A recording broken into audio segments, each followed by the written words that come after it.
और यहाँ से हमारा सफ़र शुरू होता है हिमाचल के लिए। दिल्ली से हमने ली वंदे भारत ट्रेन जो कि जाती है दिल्ली से ऊना और अम्बंदोरा। पता नहीं ऊना जाती है अम्बंदोरा, शायद दिल्ली से अम्बंदोरा वाली है। तो वही हमने ट्रेन ली थी, काफ़ी ज़्यादा कन्वीनियंट थी। और ही साथ हमें टाइम पर ही उसमें नाश्ता भी मिल गया था, जिसमें कि सबसे पहले हमें मिला था पोहा कहते हैं, हाँ इसे पोहा ही कहते हैं, मैं सोच रही थी उपमा कहते हैं। पोहा मिला था, कटलेट थे, साथ ही था वो केक, ब्रेड का केक होता है जो वो, और केचप, जूस, एप्पल जूस मिला था। और हमने ना कुछ जूस एक्स्ट्रा ले लिया था क्योंकि मन कर रहा था। हमने उनसे रिक्वेस्ट की, उन्होंने दे दिया। और ये इतना अच्छा सा व्यू जा रहा था। और जब चाय की बारी आई तो उन्होंने हमें ऐसी एक चाय दी जिसमें कि उन्होंने एक कप में बॉयल वाटर दे दिया था और उसमें प्रीमिक्स एक सैशे था जिसमें कि चाय अच्छे से पूरा प्रीमिक्स होता है, गर्म पानी में डालो और अच्छे से बन जाती है। तो ये वही थी, उन्होंने दे, काफ़ी ज़्यादा कन्वीनियंट थी, हाइजीनिक भी थी, बनाने में भी इजी, उसका टेस्ट भी बहुत अच्छा था। Indian Railways wishes you a happy and comfortable journey.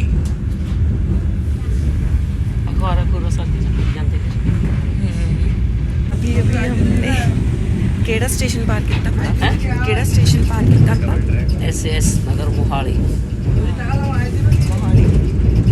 जो कि है हमारे मम्मी के पेके, नान के, हमारे मामा जी मोहाली के हैं। तो वहीं से हम दिल्ली आते हैं उसी स्टेशन से। तो वही अभी हमने क्रॉस किया है। तो हम सुबह ये 5:50 पर चली थी ट्रेन नई दिल्ली स्टेशन से, और अब हम पहुँच जाएंगे 11 बजे। 11 बजे पहुँच जाएगी। जगह भी नहीं बढ़िया है, कुछ भी नहीं, ऐसे लग रहा है ना प्लेन चल वो डब्बे जे नहीं बची जाते आपस में। दरवाजे भी अपने आप बंद होंगे दे दरवाजे सेंसर आ रहे हैं हाँ जब चलन लगती ना अपने आप ही बंद हो जाते नहीं आ वाले भी इधर जाओगे तो खाना भी रोटी अच्छा हाँ ये भी तो इतनी है, अपन हाथ लाने भी नहीं जरूरत हैगी, अपने बोल जाके खड़ो। पहले हमारा प्लान बना था 1 वीक पहले आने का, लेकिन वो किस वजह से कैंसिल हो गया। हमें यहाँ पर 1 दिन का काम था, यहाँ पर हमें 1 दिन का काम था हिमाचल में। तो इसलिए कल मेरा बर्थडे था 18 को, तो इसलिए हम आ जा रहे हैं। टिकट बुक थी, सब कुछ ईजली हो गया, ना कुछ टेंशन नहीं। पर मौसम ठंडा हो गया। पिछले हफ्ते अगर हम आते तो थोड़ा गर्म था मौसम, थोड़ी गर्मी वाला था, लेकिन अब देखिए कैसे हमने जैकेट वगैरह सारी डाल रखी है, शॉल दे रखी है, पूरा पैक होकर हम आए हैं। मिल रहा था कि गर्मी का नहीं मौसम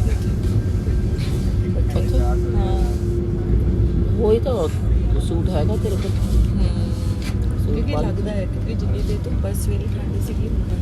अरे बाहर निकल के पता चलूगा अपन अंदर थोड़ी पता चलता है। अगर होया तो वैसे भी सूट बदल देंगे, हाँ कोई प्रॉब्लम नहीं।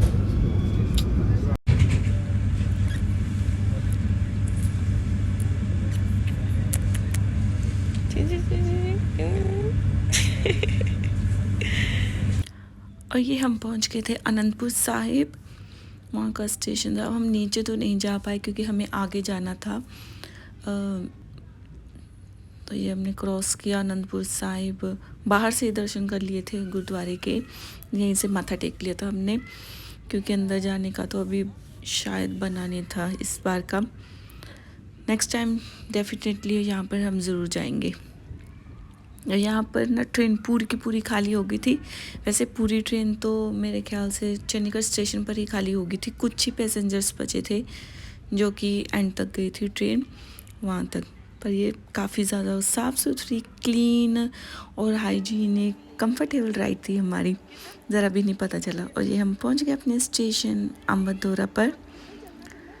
काफ़ी अच्छा मौसम था वहाँ पर। एक्चुअली मुझे लगा था गर्मी होगी, लेकिन इतनी नहीं थी, थोड़ा ठंडक तो थी हवा में।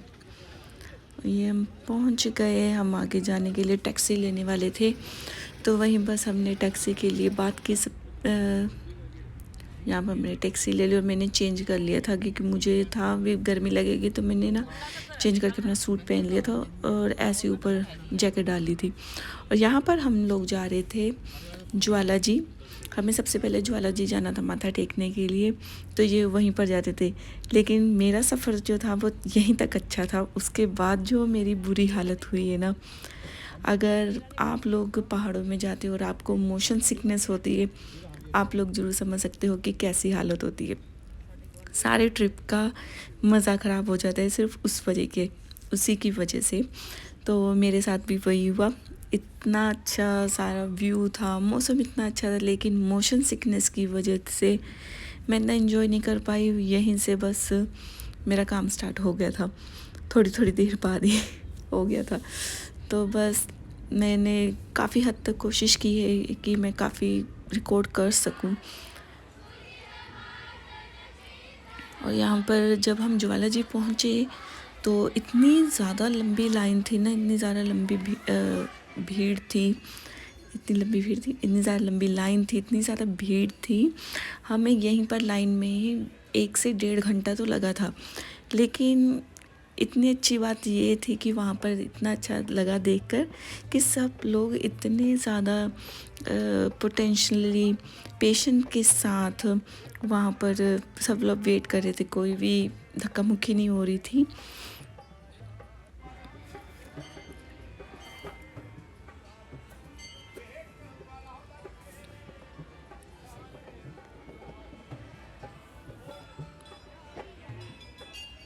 सब लोग वेट कर रहे थे कि धीरे धीरे लाइन आगे बढ़ रही थी, पर टाइम लगा काफ़ी ज़्यादा, पर होपफुली हमें अच्छे से दर्शन हो गए थे। और ये वो जब वहाँ पर अगर आप लोगों में से कोई गया हो तो आप लोगों ने देखा होगा, यही मंदिर के बिल्कुल सामने ना ये दोनों शेर हैं जो कि डोगरा बटालियन ने दिए हैं, शायद ऐसे ही कुछ बताया था। मैंने लिखा हुआ रिकॉर्ड किया, पढ़ लेना वहाँ पर पोस्ट करके।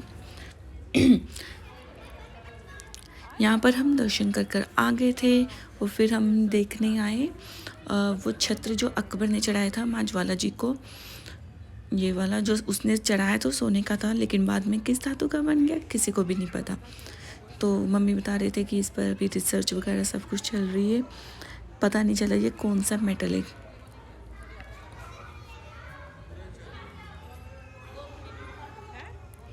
बस हम फिर पूरे मंदिर के दर्शन कर रहे थे।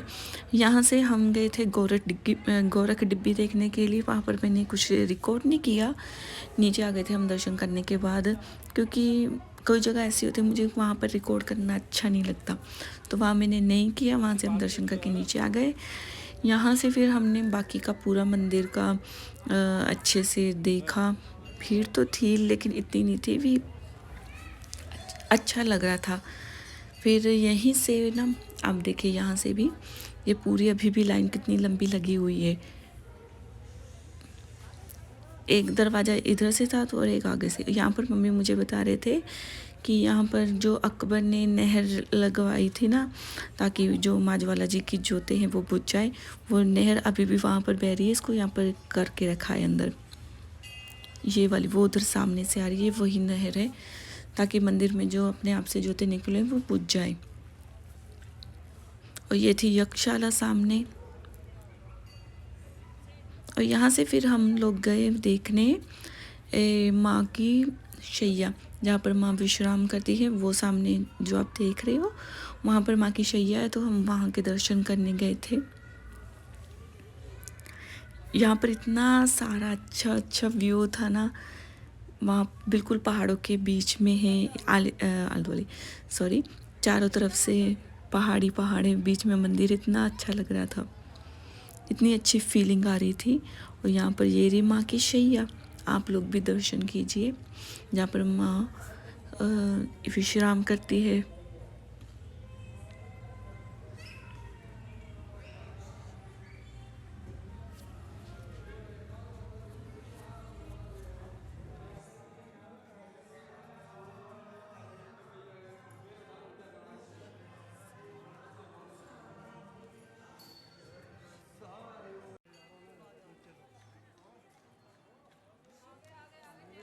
पता नहीं कदों आना होना, पहली माता ने इंदे साल बाद बुलाया। बस फिर हम दर्शन करके वापस जाने लगे। ये था एग्जिट गेट, यहीं से थोड़ी सी सीढ़ियाँ नीचे उतर के जाना पड़ता है। तो बस हमने यहाँ का दर्शन कर लिया था। वापस हमने आगे जाना था माँ चिंतपूर्णी के, तो बस आगे के लिए निकलने वाले थे क्योंकि तबीयत में इतनी ठीक नहीं थी। और यहाँ वहाँ पर मुझे मिले ये गुलाब जामुन। अगर आप लोगों ने भी ऐसे वाले खाए हैं बचपन में, मुझे तो बहुत अच्छे लगते थे, मुझे मिले, मैंने एक भी मौका नहीं छोड़ा, झट से ले लिए।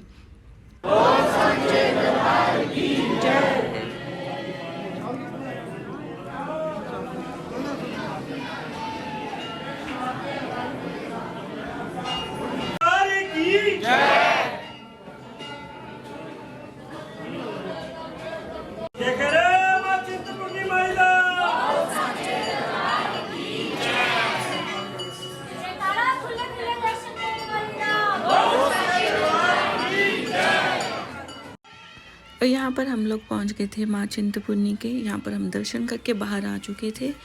जैसे कि अभी आपने देखा वहाँ पर भी लाइन थी, पता नहीं इतनी ज़्यादा भीड़ क्यों थी, पता नहीं, लेकिन थी। पर इतना ज़्यादा प्रॉब्लम नहीं हुई कोई भी। माँ ने इतने अच्छे दर्शन दिए दोनों तरफ।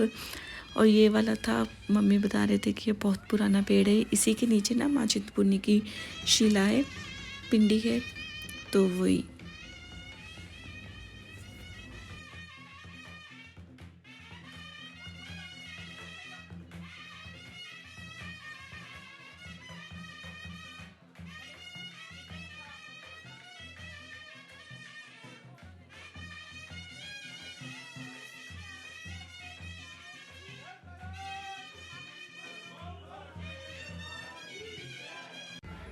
यहाँ पर भी हम माँ के दर्शन करके, थोड़ा टाइम लगा कोई बात नहीं, लेकिन माँ के दर्शन करके हम वापस जाने के लिए लेके निकले। लेकिन हमें इतनी ज़्यादा भूख लगी थी ना कि हमसे रुका नहीं गया। यहीं से बाहर निकलते वक्त एक ढाबा था, वहाँ ढाबे का खाना इतना ज़्यादा अच्छा था ना, मतलब इतना सिंपल, इतना सादा, पर उसका टेस्ट इतना ज़्यादा अच्छा था। तो हमने मंगवाई थी दाल, बैंगन का भरता, और थी आलू मटर की सब्ज़ी, अचार और चपाती साथ में। और सब कुछ इतना टेस्टी था, मुझे ऐसा लग रहा था ढाबे पर नहीं खाना खा रहे, हम माँ का प्रसाद ले रहे। तो मज़ा आ गया। फिर बस हम लोग वापस दिल्ली आ गए। मैंने आगे कुछ रिकॉर्ड ही नहीं किया, जैसे कि मैंने आप लोगों को बताया कि मुझे मोशन सिकनेस की वजह से इतनी ज़्यादा, जब रोड घूमता था तो तबीयत ख़राब हो गई थी, लेकिन फिर भी, और दिल्ली आ गए थे। ये बहुत ही अच्छा एक मेमोरेबल यादगार सा सफ़र था हमारा। आई होप कि आपको भी ये झलकियाँ पसंद आई होंगी।